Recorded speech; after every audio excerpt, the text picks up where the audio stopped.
ఏ party? వైకాపానా Telugu Desam? Telugu Desam party. ఇప్పుడు ఒకటన్నా, తల్లి చెల్లికే జగన్మోహన్ రెడ్డి గారిపై నమ్మకం లేదు, ఇంకా పార్టీలో ఉన్న నాయకులకు ఎలాంటి నమ్మకం ఉంటుంది? మేము ఎప్పటి నుంచో చెప్తున్నాం, వైకాపా నాయకులు డబ్బుల కోసం పార్టీనే అమ్మేస్తాడు ఈయన అని. ఇప్పుడు అది నిజం అవుతుంది కదా.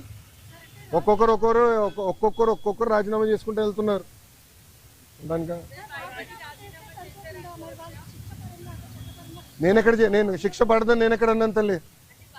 నో ఐఎమ్ సారీ, నేను ఎక్కడన్నా శిక్ష పడదని?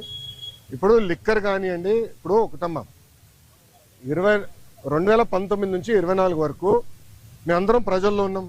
పాదయాత్రలో కూడా నేను చెప్పా, ఎవరు నేను వదిలిపెట్టాను, ఏ అధికారులు రాజకీయ నాయకులు చట్టాన్ని ఉల్లంఘించారు ఎవరిని వదిలిపెట్టాను.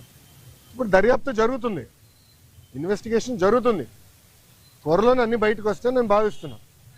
So let investigation get completed అమ్మా. అక్కడ విజయసాయి రెడ్డి గారు ఉన్నారు, లేదంటే ఎల్లయ్య పుల్లే ఉన్నారు అనేది టైం విల్ ఉన్నట్టాలి కదమ్మా.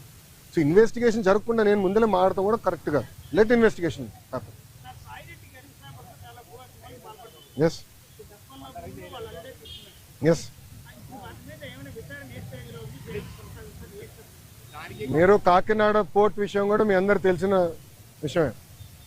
కాకినాడ పోర్ట్ కూడా అడ్డగోలుగా తుపాకులు పెట్టి రూపాయి ఆస్తిని సుమారుగా 6 పైసలకి కొట్టేసానికి ప్రయత్నించారు.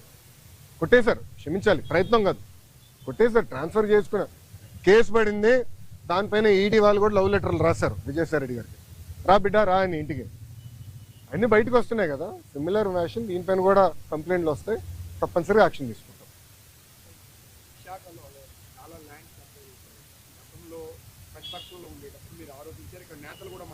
అవునండి.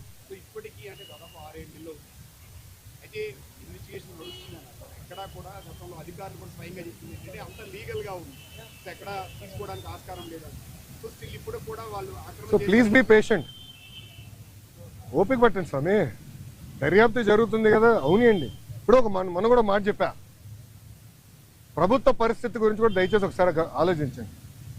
గత ప్రభుత్వం చేసిన అవినీతులు అన్నిటిపైన ఒకేసారి నేను దర్యాప్తు చేయాలంటే ఇంకా లా అండ్ ఆర్డర్కి పోలీసులు మిగలరమ్మా. ఎందుకంటే భూ అక్రమాలు కానీ, ఇసుక అక్రమాలు కానీ, మద్యం అక్రమాలు కానీ, గాలి కూడా అమ్మేశారు స్వామి. ఇంకా లా అండ్ ఆర్డర్కి పోలీసు ఉండేదాకా ఉండదు. ఎందుకంటే ఒక్కొక్క ఇన్వెస్టిగేషన్ చాలా డీప్గా వెళ్ళాలి, పకడ్బందీగా చేయాలి. ఇప్పుడు లిక్కర్ ఉంది, చాలా పకడ్బందీగా చేస్తున్నారు. ఎవరెవరికి ఎప్పుడెప్పుడు ఎంత డబ్బులు ఎవరి చేతుల నుంచి మారినాయి మొత్తం వివరాలన్నీ సేకరించాం. సో ఇన్వెస్టిగేషన్ చాలా వేగవంతంగా జరుగుతుంది.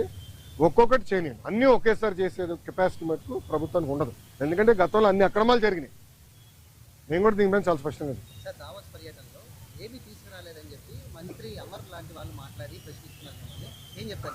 అరే కోడిగుడ్డుని నేను సూటిగా ప్రశ్నిస్తున్నా. మీరు మంత్రిగా ఉన్నప్పుడు మీరు ఏం తీసుకొచ్చారు ఆంధ్రాకి?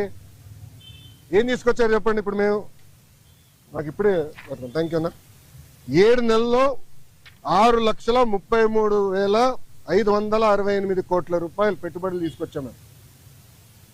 4,10,125 మందికి ఉద్యోగాలు కల్పించే పరిశ్రమలు ఆంధ్ర రాష్ట్రానికి ఎన్డీఏ ప్రభుత్వం తీసుకొచ్చింది. అది గర్వకారణం.